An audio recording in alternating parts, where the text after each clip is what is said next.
60 minutes, 1 hour. Again, we can plot. It's probably a little bit. Closest door. We don't have those. Not linear, but Only 9 minutes. 2 hours. Basically, percent 1 RM and number of reps. So we give you basically a custom-made reps to failure table. But what's interesting,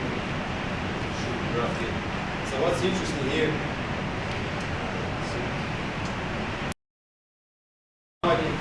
I put max reps, percentage 1 RM from this table, again using simple regression. We have 3 points. We put a gym over velocity, estimated from this table, from this one. We're going to disregard the push for now, and then we do the same for reps to failure. So this is pool. This is from this chart, 1 velocity of 1, 2, 3 reps to failure, and this is velocity from 1 RM, 2 RM, 3 RM, 4 RM, right? And let's see how similar are they.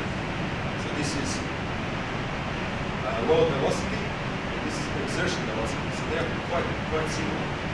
Again, now we need to dig into what's the noise versus signal. Like what's the smallest log file change, and what's the error in the estimate. So I've been playing a little bit with that on some of my data, and the signal is bigger than the noise in this case. Again, it might differ. We need a proper study for that. Now this is quite interesting because you see that velocity associated with reps to failure is same across the loads, and then we can use the velocity also to estimate intensity. What we get when we combine those two, and I'll leave this table to Alex so he can experiment with it. We can create a full profile. So now we have this table from before, but now I added the starting velocity. So now we have, instead of prescribing using percentages, we can prescribe training using velocity. So again, if Paddy wants to do sets of 10 reps, that's approximately 68%. And the starting velocity, if he again use the same technique and use the maximum effort, it's going to be 0.61 meters per second. And then again, if I say, okay, I want you to go all the way, or keep 2 reps short, the stop velocity when he needs to stop a set needs to be 0.25. Now I can use velocities to estimate this. And again, come back why. Why this, it takes time and yada yada yada. Things is getting a little bit quicker with the micro technology. It's getting cheaper. They're still work in progress. But again, we can use velocity instead of intensity because velocity is more robust based on a day-to-day variability in readiness and the change. So if I'm planning a training cycle, instead of using percentages, instead of using some predetermined jumps in progressions, I can use velocity, and then basically the lifter plays in a playground, self-discovers, and we allow progression to happen instead of planning for progression. And then I can use the stopping velocity to prescribe fatigue I want to create. Again, this is only one set. This is only one set. There's still plenty of area to research what happens what happens across the multiple sets, how I can use fatigue estimates across the multiple sets instead of only one. So this is only one set. So if he gets tired, his velocity, starting velocity drops, probably going to do less reps because he said lower starting, difference between start and stop velocity. That makes sense. Something? This table is the same thing, just visualizing it differently. So if you want to do a sets of 5,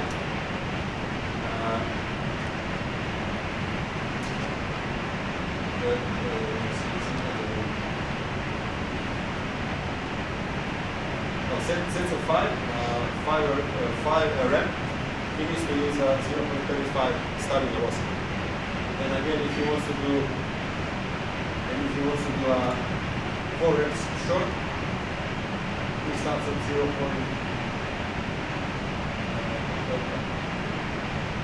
right? That's only 1 rep. If that makes sense. So the closer he goes to the failure, the more the velocity is going to drop. Again, all these are from regression. We had here from low velocity. This is what it's called low velocity, and now we call this exertion velocity profile. So this is exertion velocity profile. Since they are pretty much similar, you can use a pool between those two and get this low velocity profile. Hopefully this makes sense. So Murat, you can use this then as well for if you're doing multiple sets. The others would say you always want 2 reps left in the tank.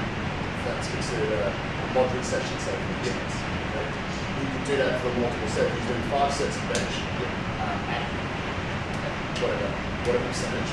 But always have those 2 reps in the tank based on your readings each time. And that might change as fatigue develops.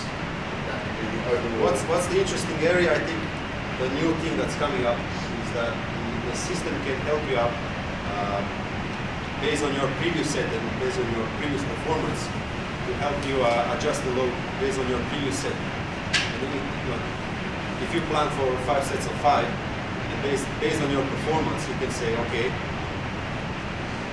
5 sets of 5 with 2 reps left in the tank. You can say, okay, you probably have 3 reps left in the tank, increase. Then you do the next set. The system analyzes your velocity drops and everything, and from your velocity load profile, the system learns about you and say, this is probably very close to failure, drop your weight. So again, I believe there are two types of individualization. First one is that if you prescribe something, that's actually being done. That's actually being realized. So if you prescribe 5 sets of 5 with 2 reps left in the tank, you're actually doing that. And then the other way, why 5 sets of 5? That's another level. And it goes back to a prescription table. And since we have daily estimate of 1 RM, because, for example, since this holds true, as you can see, we can estimate Paddy's 1 RM just doing these couple of sets. It's not precise, but it gives us a good estimation. Again, depends signal versus noise. What's the real change, what's the error in the regression. And then we can use that to get prescribed training. But what we have a daily estimate across the training floor. And then you can use something similar to Bannister model. So if we have a response, even if it's not lifted to 1 RM, we get the estimate. And then we have a training load. It might be a training weakness, could be tonnage, could be whatever. Then we try to find the relationship between those 2 time series. And then we say, okay, this guy might react better to more frequent training, less volume. And you get some idea how to prescribe tapering strategies and lower load strategies. Again, that's a second level of individualization. And it's still far, far in the future, in the galaxy, far, far away. Any more questions? If you're going to practically start using an athlete, start in the gym and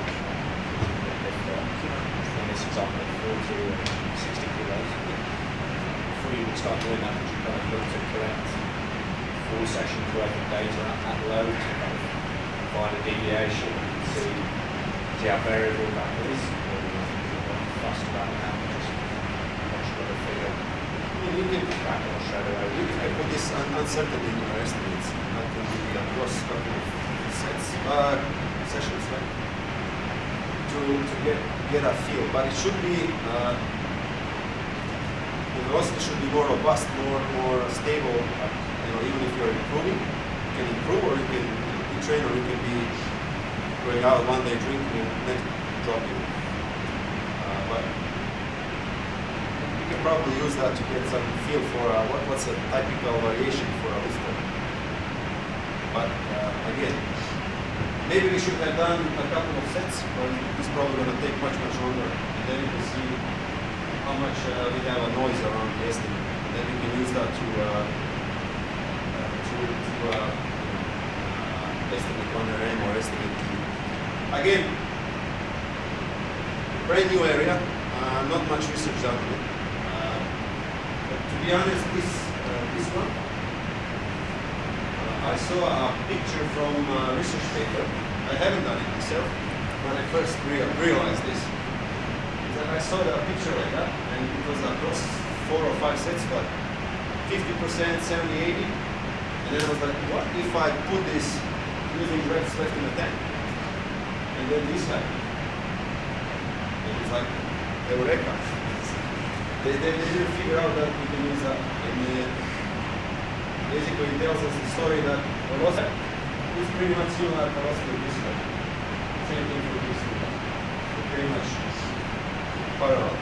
So if you visualize data in that way, using reps to failure, you get this. And that's pretty, I would say, very interesting. So the velocity associated with rep left in a tank is same across the loads. It's quite interesting for SEC coaches. Dr. Z.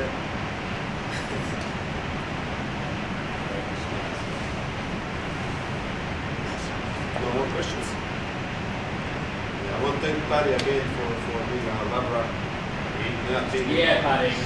Well done, Paddy.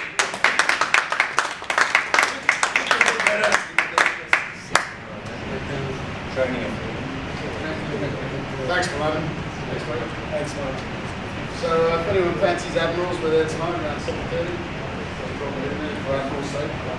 Yeah.